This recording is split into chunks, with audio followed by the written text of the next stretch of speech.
Hi everyone, welcome to Lime Life and True Beauty with Biffy Ipple. Thanks for tuning in. I've got another yummy recipe for you all today. Again, if you like my videos, go ahead and subscribe to my YouTube, Facebook, and Instagram page. Alright, so we're going to make a yummy spinach artichoke dip, so let me tell you what you need. You don't need a salad spinner, but it's the best item I've been able to use to drain everything.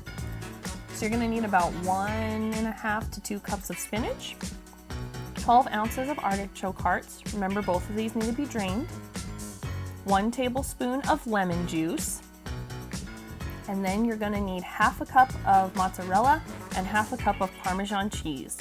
You may want to add more if you would prefer it to be a little bit cheesier.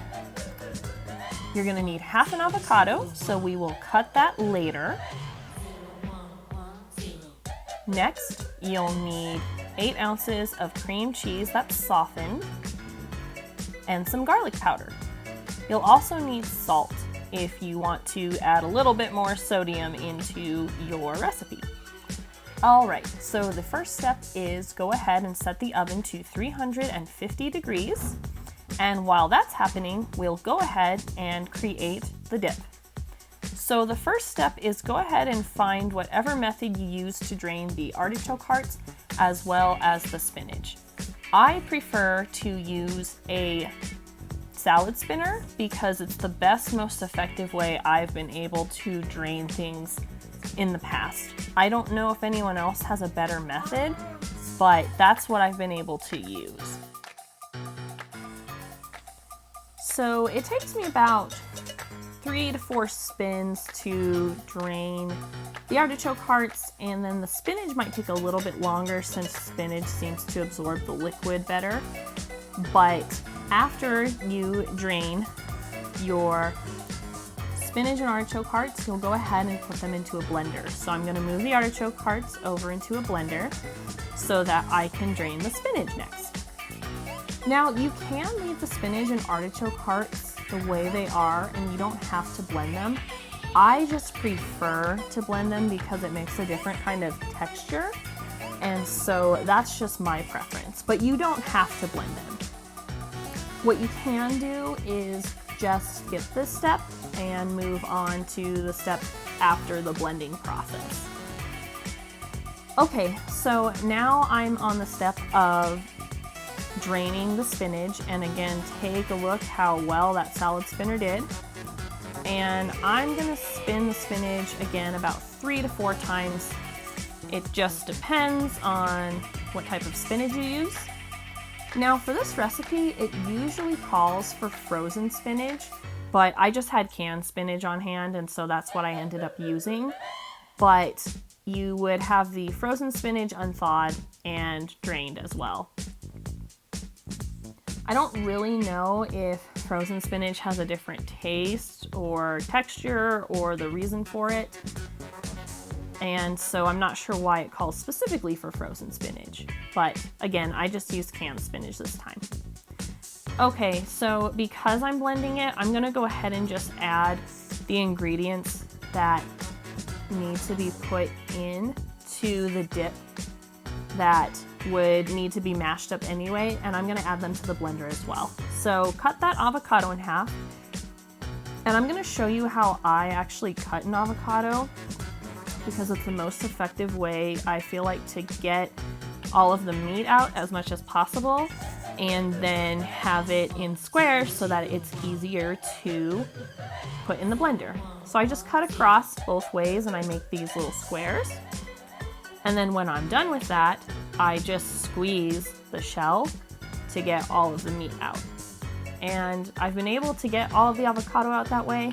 Sometimes I know there's certain cuts people do and it's just not very effective to get all the meat out of the avocado, but this is the most effective way I've been able to do it. And so I like to do this method.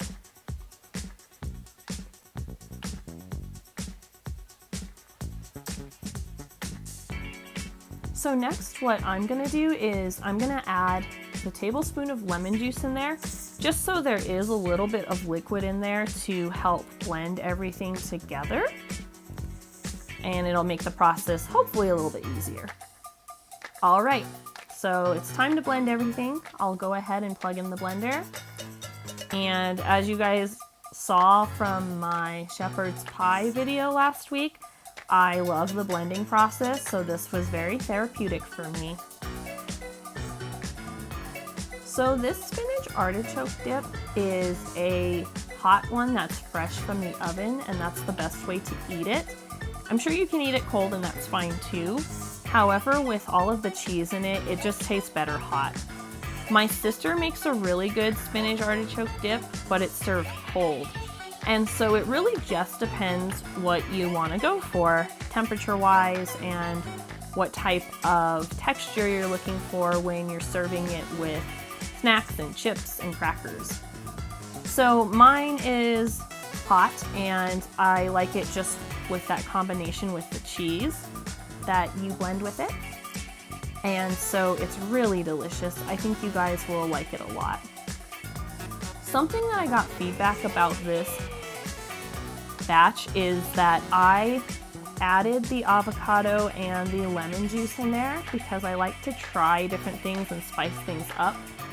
And some people didn't really care for it as much as batches I've made in the past because of the lemon juice, making it a little bit more sour.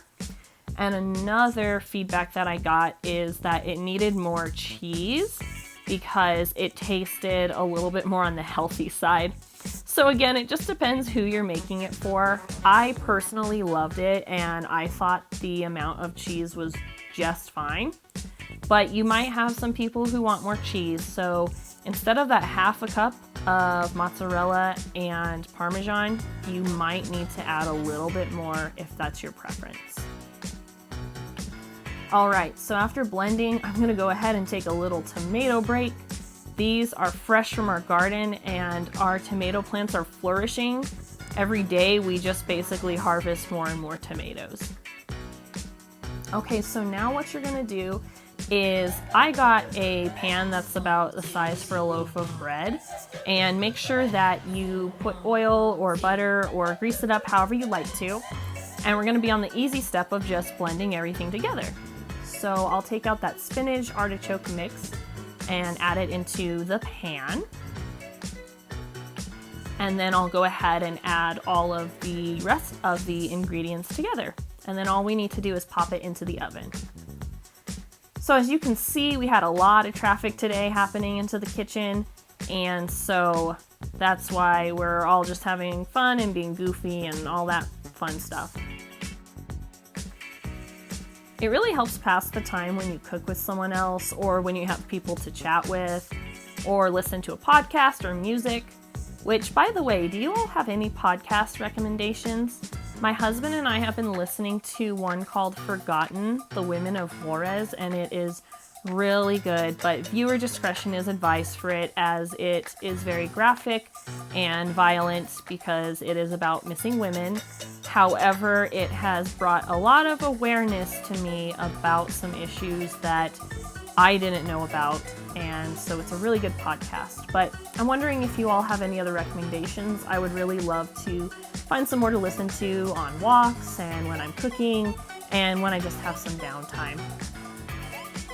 So now you'll go ahead and blend everything together. I added the cream cheese and the Parmesan and mozzarella cheese, and I'm just mixing everything together.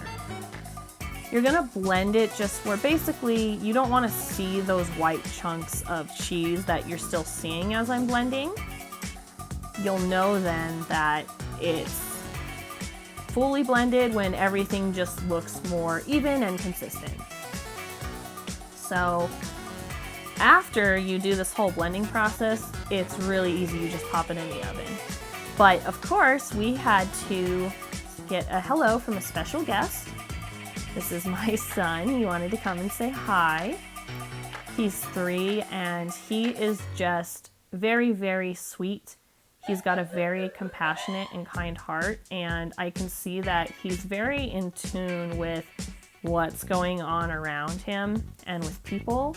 And so as his mom, I'm trying to find the best way to channel that along with his very energetic energy. So last but not least, go ahead and add the garlic powder and the salt if you're putting that in. I just avoid salt if I can because my dad has a diet where he just needs to have low sodium, so I try to avoid it if I can.